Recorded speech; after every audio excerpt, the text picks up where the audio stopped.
Welcome to the second lecture of MCQ of unit 3 elementary number theory. ठीक है, तो हमने यहाँ पे इसके पहले लीनियर कॉन्ग्रुएंस मॉडुलो देखा था।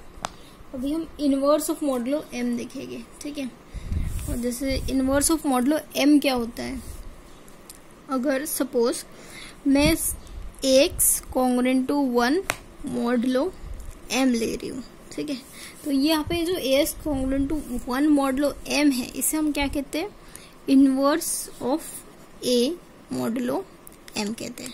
ठीक है, इसे हम कहते हैं inverse of A modulo M. ठीक है, यानी यहाँ पे अगर मैं suppose 2x congruent to 1 mod 5 लिखती हूँ। ठीक है, सपोज मैंने 2x कॉन्ग्रुएंट टू 1 मॉडुलो 5 लिखी, तो यानी यहाँ पे जो भी वैल्यू x की रहेगी जिसमें मुझे रिमाइंडर 1 मिलता है, वो इसका क्या रहेगा, वो इसका सोल्यूशन रहेगा। ठीक है, जैसे सपोज मैंने यहाँ पे x का वैल्यू 3 लिखा, for x is equal to 3। ठीक है, for x is equal to 3, ये वैल्यू कितनी हो जाएंगी, 6 हो जाएगी, और 5 से डिवाइड करने के बाद मुझे रिमाइंडर 1 मिल जाएगा। इसका मतलब क्या हुआ कि x congruent to 3 mod 5, x congruent to 3 mod 5 जो है वो क्या है, सोल्यूशन है किसका, इस इक्वेशन का सोल्यूशन है। ठीक है, तो दैट मीन्स कि यहाँ पे जो x congruent to 1 modulo m है वो क्या है, इनवर्स है किसका, इनवर्स मॉडुलो m है। यानी यहाँ पे ये जो वैल्यू आती है, हमें जो वैल्यू हमको 1 मिलता है, ये जो 1 मिलता है मॉड में, वो हमको क्या देती है, इनवर्स वैल्यू देती है उस इक्वेशन की। ठीक है, यानी जैसे यहाँ पे 2x congruent to 1 modulo m में लिख रही हूँ, यानी इसका इनवर्स वैल्यू क्या है, x कॉन्ग्रुएंट टू 3 mod 5 है। ठीक है, तो जैसे इसके पहले आप लोगों ने वैल्यू देखा था कि अगर हम d का वैल्यू जितना निकालते हैं उतना उसका सोल्यूशन होता है। यानी यहाँ पे d का वैल्यू कितना होगा, 2,5, ये इन दोनों का वैल्यू 1 आ रहा है जीसीडी। दैट मीन्स कि ये जो इक्वेशन है उसका भी क्या होगा, यूनिक सोल्यूशन होगा, और ये जो यूनिक सोल्यूशन है इसका एक ही सोल्यूशन आएगा, इससे ज्यादा उसका सोल्यूशन नहीं आएगा। ठीक है, जैसे सपोज एक क्वेश्चन पूछा है, find N inverse modulo 13 of 4। अब इनवर्स मॉडुलो 13 ऑफ 4 यानी क्या कह रहा है कि आपके पास इक्वेशन है 4x कॉन्ग्रुएंट टू 1 mod 13। अब इसका सोल्यूशन आपको निकालना है, find N inverse modulo 13 of 4। अब इसका वैल्यू आपको निकालना है। ठीक है, तो आप क्या करोगे, x की बहुत सारी वैल्यूज ट्राई करोगे। x की कितनी वैल्यूज ट्राई करोगे, देखो आप x का कितना वैल्यू ट्राई करोगे, 1 2 3 4 कहाँ तक, 12 तक, 12 से आगे ये वैल्यूज नहीं जाएगी। ठीक है, तो अब इन वैल्यूज में से आपको x की हर एक वैल्यू से मल्टीप्लाई करके देखना है, और रिमाइंडर जब आपको 1 मिलता है वो आपका क्या होगा, सोल्यूशन होगा। ठीक है, जैसे सपोज मैंने यहाँ पे, मुझे पता है इसलिए मैं x का वैल्यू 10 रखती हूँ। x का वैल्यू 10 रखोगे, 10 इंटू 4 40 हो जाएगा। 40 को 13 से डिवाइड करोगे तो आप क्या देखोगे, 13 3 39 होता है। यानी यहाँ पे क्या मिल रहा है मुझे, मैं जब 10 से डिवाइड कर रही हूँ तो मुझे रिमाइंडर यहाँ पे क्या मिल रहा है, 1 मिल रहा है। दैट मीन्स कि ये जो इक्वेशन है उसका सोल्यूशन क्या है, x कॉन्ग्रुएंट टू 10 mod 13। ठीक है, यानी इस तरीके से आपको x की सारी वैल्यूज यहाँ पे पुट करके देखनी है, और ऐसी वैल्यू पुट करके देखनी है जिसमें आपको रिमाइंडर जो है वो 1 मिले। जिस वैल्यू पे आपको रिमाइंडर 1 मिलता है वो क्या होगा, उसका इनवर्स वैल्यू, इनवर्स मॉडुलो का सोल्यूशन होगा। ठीक है, तो एक प्रॉब्लम है जो आपको चाइनीज रिमाइंडर थ्योरम से सॉल्व करना है। जैसे सपोज आपके पास बहुत सारी इक्वेशंस है, यहाँ पे 3 इक्वेशंस है। अब इन 3 इक्वेशंस का आपको एक सोल्यूशन निकालना है, तो वो 3 इक्वेशन का एक सोल्यूशन आप कैसे निकालोगे, आप चाइनीज रिमाइंडर थ्योरम की मदद से निकालोगे। ठीक है, जैसे यहाँ पे आपके पास 3 कॉन्ग्रुएंसेस है। अब इन 3 कॉन्ग्रुएंस का सोल्यूशन जो है वो चाइनीज रिमाइंडर थ्योरम से आप कैसे निकाल सकते हो, ये प्रोसेस अब आप देखने वाले हो। ठीक है, सबसे पहले आपको क्या करना है, चीजें कंपेयर करना है। यहाँ पे देखिए,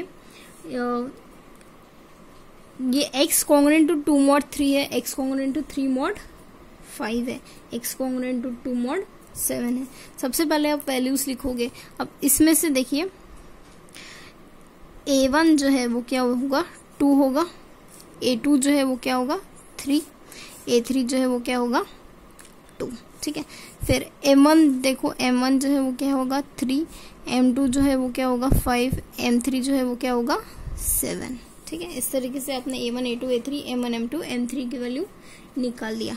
हाँ, और एक बहुत जरूरी बात कि अगर आप GCD निकालते हो MI MK का, ठीक है, is equal to 1 for I not equal to K। देखिए, चाइनीज रिमाइंडर थ्योरम अप्लाई करने का मेन जो रूल है वो ये है कि जो हम करस्पॉन्डिंग मॉडुला लेते हैं उनका जो GCD है वो क्या आना चाहिए, 1 आना चाहिए। अगर GCD 1 नहीं आता है तो आप चाइनीज रिमाइंडर थ्योरम अप्लाई नहीं कर सकते हो। यहाँ पे अगर आप 3 और 5 का GCD देखोगे तो 1 आएगा, 5 और 7 का GCD देखोगे तो 1 आएगा, 3 और 7 का GCD देखोगे तो 1 आएगा। दैट मीन्स कि उनके बीच का GCD जो है वो क्या आना चाहिए, 1 आना चाहिए। अगर GCD 1 आता है तभी आप चाइनीज रिमाइंडर थ्योरम जो है वो अप्लाई कर सकते हो। ठीक है, तो आपने क्या किया, यहाँ से A1 A2 A3 वैल्यू लिखा, M1 M2 M3 लिखा, इनके बीच का GCD जो है वो 1 आता है, ये आपने बता दिया। नेक्स्ट आपको क्या करना है, आपको जस्ट प्रोडक्ट निकालना है M1 M2 M3 का। ठीक है, जब आप यहाँ पे M1 3 5 जा 15 15 7 जा 105, यानी आपने M1 M2 M3 का प्रोडक्ट निकाल लिया। अब आप क्या निकालोगे, कैपिटल M1 निकालोगे। कैपिटल M1 कैसे निकलता है, small m by small m1, यानी यहाँ पे 105 डिवाइडेड बाय 3 5 सा 15। ठीक है, सेम आप M2 निकालोगे। M2 कैसे निकालेंगे, m बाय M2, हमारा m क्या है 105 बाय 5, यानी ये कितना हो गया 21 हो गया। सेम आप क्या निकालोगे, M3 निकालोगे। M3 कैसे है 105 बाई 7 7 1 जा 7 5 जा 35। ठीक है, 15। इस तरीके से आपने M1 M2 M3 निकाल दिया। ठीक है, just A1 A2 A3 M1 M2 M3 इनके बीच का GCD चेक किया, स्मॉल m तीनों का product, capital M1 capital M2 और कैपिटल M3, ये इतनी वैल्यूज आपने निकाल ली। अब आप क्या करोगे, अब जो सोल्यूशन होता है चाइनीज रिमाइंडर थ्योरम के हिसाब से जो सोल्यूशन है वो कैसा रहेगा, x congruent to A1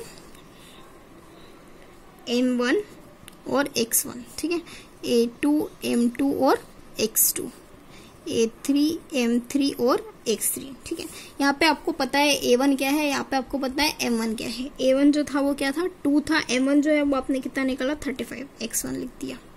A2 था वो कितना निकाला था आपने 3, M3 कितना निकाला, M2 कितना निकाला आपने 21, और यहाँ पे ये x2 लिख दिया। A3 जो है वो कितना था 2, A3 2 था, M3 जो है वो कितना था 15, और यहाँ पे x लिख दिया। ठीक है, तो ये कितना हो गया 70 x1 63 x2। ठीक है, यहाँ पे होगा 30 x3। ठीक है, तो यानी आपको यहाँ पे ये सोल्यूशन आपको मिल रहा है किसका, चाइनीज रिमाइंडर थ्योरम से। पर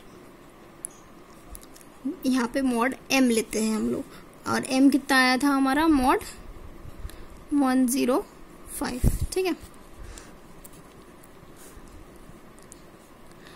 अब आपको बस एक ही स्टेप करनी है, आपको एनीहाउ x1 x2 और x3 निकालना है।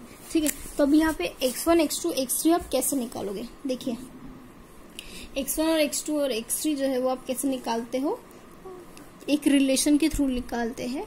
वो रिलेशन है mk xk is congruent to 1 mod mk।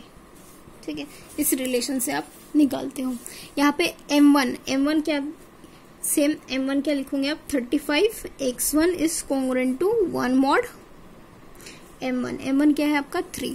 ठीक है, फिर m2 क्या है 21 x2 is congruent to 1 mod 5।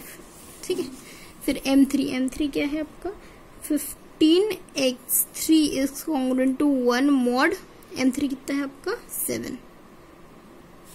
ठीक है, इस तरीके से आपने ये वैल्यूज निकाली। अब इनके जो सोल्यूशन आएंगे उससे आपको क्या मिलेगा, x1 x2 x3 मिलेगा। ठीक है, यहाँ पे देखिए आपको सपोज यहाँ पे x1 निकालना है, तो आप x1 कैसे निकालोगे, अगर सपोज आपने x1 की जगह यहाँ पे 2 वैल्यू पुट की है ना, 35 2 कितना होता है 70 होता है। अब 70 को आपने 3 से डिवाइड किया तो आपको क्या मिलेगा, रिमाइंडर यहाँ पे 1 मिलता है क्या, 35 2 70, आपने 70 को 3 से डिवाइड किया 3 2 ज़ा 6 है ना, 2 ज़ा 6, यहाँ पे 1 गया, 3 3 ज़ा 9, यहाँ पे 1 बचा, यानी यहाँ पे आपको रिमाइंडर 1 मिल रहा है। यानी इसका मतलब क्या हुआ, x1 is congruent to 2 mod 3, यानी x1 का वैल्यू यहाँ पे 3 मिल गया। ठीक है, for x1 is equal to 2। ठीक है, अब नेक्स्ट आप क्या कर रहे हो, यहाँ पे ये x2 का वैल्यू आपको पुट करना है। सपोज आप यहाँ पे 5 से, देखिए आपने इसको 21 को 5 से डिवाइड कर दिया, तो यानी आपको रिमाइंडर 1 ही मिल रहा है, यानी यहाँ पे आपको क्या वैल्यू मिल रही है, x2 is congruent to 1 mod 5 मिल रहा है। ठीक है, क्योंकि 21 को जब आपने 5 से डिवाइड किया तो आपको रिमाइंडर 1 ही मिल रहा है, यानी इसका मतलब क्या हुआ कि x2 की जगह आपको क्या पुट करना है, यहाँ पे x2 की जगह पे आपको 1 ही पुट करना है। ठीक है, नेक्स्ट अब आप यहाँ पे क्या करोगे, x3 का वैल्यू पुट करोगे। x3 का जगह सपोज यहाँ पे आपको 7 है ना, हमको तो पता है 7 2 14 मिलता है, रिमाइंडर यहाँ पे 1 मिल रहा है, यानी यहाँ पे x3 का जगह वैल्यू क्या आएगी, 1 ही आएगी। ठीक है, यानी यहाँ पे ये जो वैल्यू आपको मिली थी, ये जो इक्वेशन आपको मिला था, उसमें आप क्या करोगे, x is equal to 70, x1 का वैल्यू क्या है आपके पास 2 है, x2 का वैल्यू कितना है आपके पास 1 है, x3 का वैल्यू कितना है आपके पास 1 है, ये क्या हो गया mod 105। ठीक है, ये 72 सा कितना होता है 140, ये 63 हो गया, ये 30 हो गया, mod 105। ठीक है, तो ये 3 हो गया, 9 ये 4 13 2 33 mod 105। ठीक है, यानी इस तरीके से ये जो वैल्यू आई है वो क्या है, सोल्यूशन है किसकी, हमारी सिस्टम ऑफ इक्वेशंस की। ठीक है, यानी अगर हमारे पास ऐसा कोई 3 इक्वेशंस है, उसका एक सोल्यूशन अगर निकालना है तो वो एक सोल्यूशन आप कैसे निकालोगे, चाइनीज रिमाइंडर थ्योरम के हिसाब से निकाल लोगे। ठीक है, यानी ये जो प्रॉब्लम मैंने आपको एक सॉल्व करके दिखाया है, सेम उसी तरीके का प्रॉब्लम आपको बाकी भी करना है चाइनीज रिमाइंडर थ्योरम के। कंडीशन क्या है कि बस जीसीडी जो है उनके बीच का वो क्या आना चाहिए, 1 आना चाहिए। ठीक है, सिस्टम ऑफ कॉन्ग्रुएंसेस, सिस्टम ऑफ कॉन्ग्रुएंसेस में आप क्या देखोगे, देखो सिस्टम ऑफ लीनियर इक्वेशंस आपने देखा होगा, सिस्टम ऑफ कॉन्ग्रुएंसेस में क्या होगा कि आप यहाँ पे 2 वेरिएबल देखते हो। ठीक है, यहाँ पे आप 2 वेरिएबल देखते हो, x के साथ साथ y भी देखते हो। ठीक है, तो अगर आपके पास ऐसे 2 वेरिएबल्स आते हैं तो आपका मेन मोटिव क्या होगा, इसका सोल्यूशन हम कैसे निकालेंगे। अगर हम x का वैल्यू निकालते हैं और अगर हम y का वैल्यू निकालते हैं, और ये जो x और y का वैल्यू जो होगा वो क्या होगा, इन दोनों इक्वेशंस का सोल्यूशन ही होगा, क्योंकि ये जो x और y की वैल्यू है वो हमें क्या देगा, इन इक्वेशंस का, सिस्टम ऑफ इक्वेशन का सोल्यूशन देगा। ठीक है, और ये वैल्यू हम कैसे निकालते हैं, ये वैल्यू हम निकालते हैं बाय फॉर्मूला, यानी x का वैल्यू जो है वो क्या होता है, d bar b dash c, देखिए b dash c minus b c dash mod m, और y का वैल्यू क्या होता है, d bar a dash c, sorry A C dash minus C A dash mod N. ठीक है,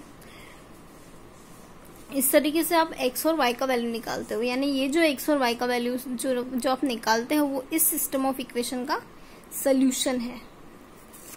और यहाँ पे ये जो d है वो d क्या होगा, डिटरमिनेंट होगा।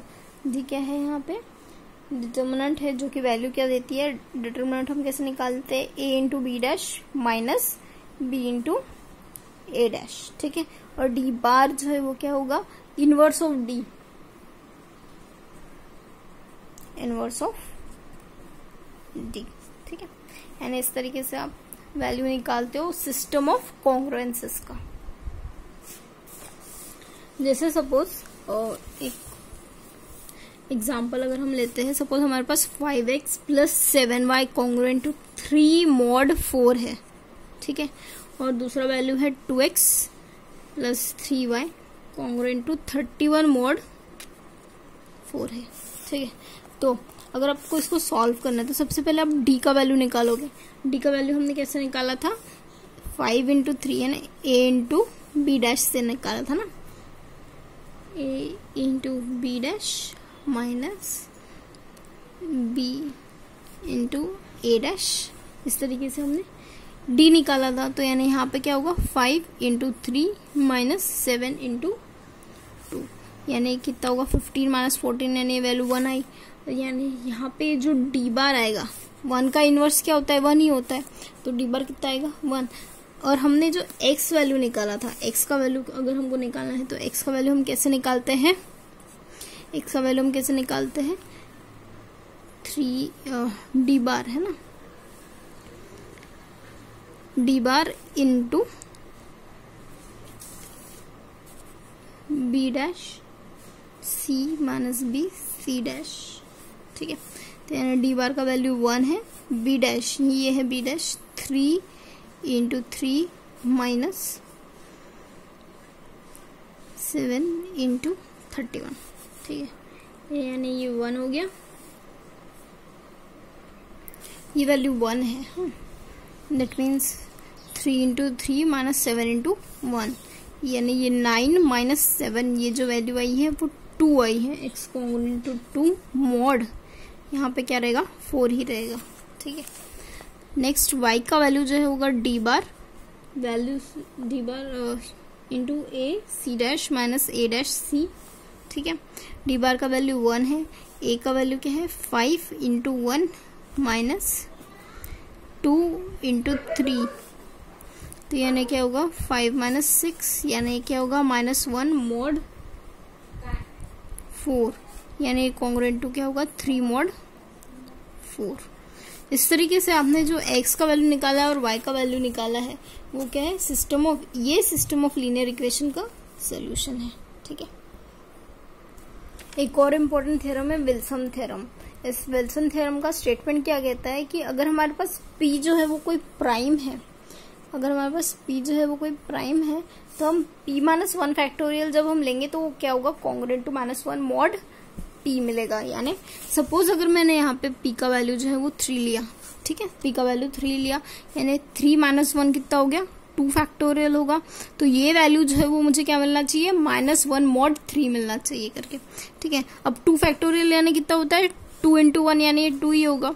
अब मैं इस पे क्या करती हूँ, इस पे मॉड 3 अप्लाई करती हूँ, तो मॉड 3 अप्लाई करूंगी तो वैल्यू तो मुझे यहाँ पे 2 तो कम्प्लीटली डिवाइड नहीं होता है, तो यानी वैल्यू क्या करूंगी, सपोज ये 2 + 1 किया -1 किया, यानी ये कॉन्ग्रुएंट टू क्या है, 3 तो टोटली डिवाइड हो जाएगा, यानी ये कॉन्ग्रुएंट टू -1 मॉड 3 मिलता है, ठीक है।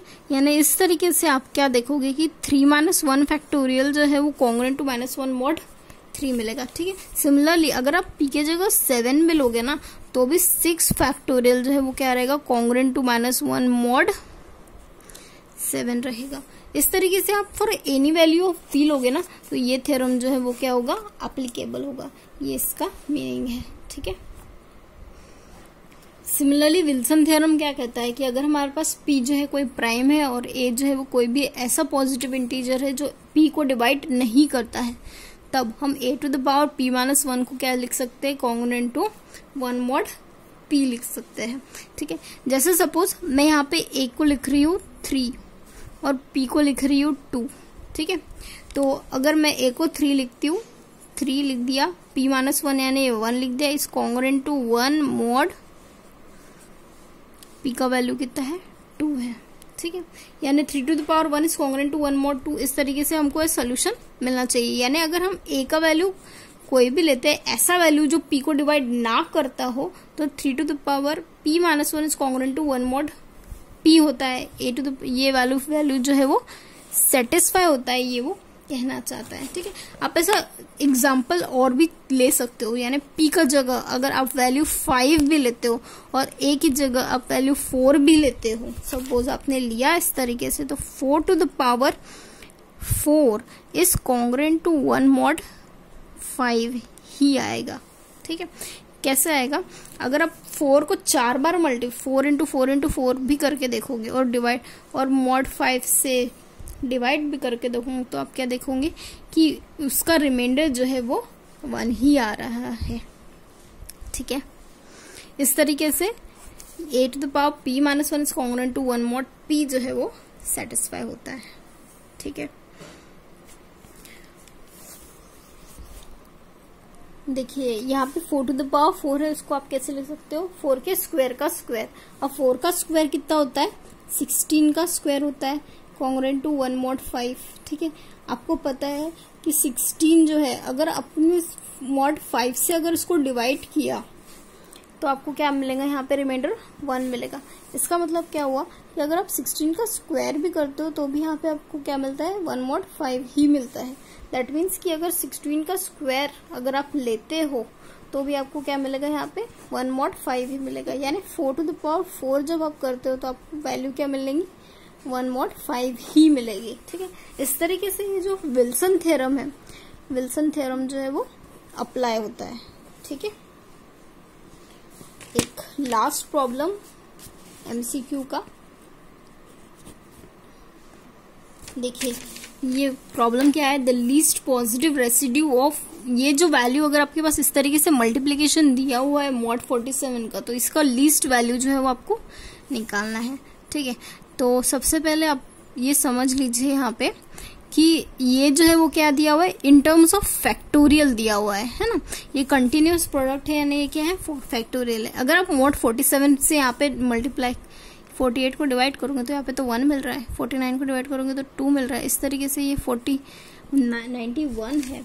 अब इस 91 को अगर आप कोशिश करोगे समझने की तो यहाँ पे आपको रिमाइंडर यहाँ पे क्या मिलेगा, 91 में से 47 माइनस करो, यहाँ पे ये वैल्यू 44 मिलेगी, यहाँ पे 45 मिलेंगी और यहाँ पे 46 मिलेगी।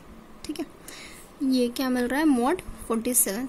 तो यानी आप क्या देख रहे हो यहाँ पे, ये जो वैल्यू है वो क्या है, p-1 फैक्टोरियल की तरह है। यहाँ पे p जो है वो क्या है, 47 है।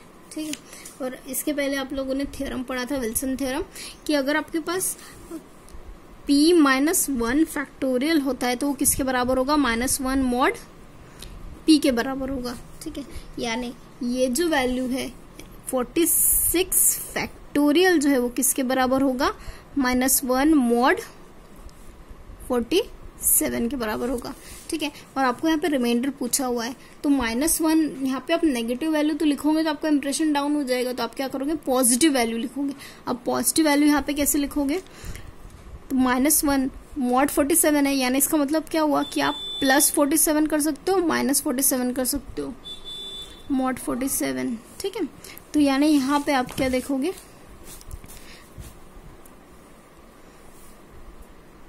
सॉरी यहाँ पे 46 रहेगा। ठीक है,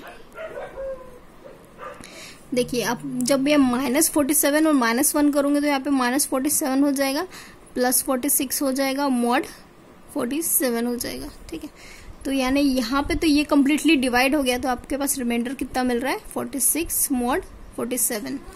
ठीक है, दैट मीन्स कि जब ये जो प्रोडक्ट है आपके पास, ये प्रोडक्ट जो है आपके पास 46 फैक्टोरियल, वो किसके बराबर होगा आपके पास, 46 mod 47 के बराबर होगा। यानी यहाँ पे ये जो रिमाइंडर है वो क्या रहेगा, यहाँ पे 46 रहेगा। ठीक, इस तरीके से ये जो प्रोडक्ट है उसका रिमाइंडर mod 47 के अंदर में क्या आएगा, 46 आएगा। ठीक है, मिलते हैं नेक्स्ट एमसीक्यू में यूनिट 3 और 4 और 5 के। तब तक पढ़िए।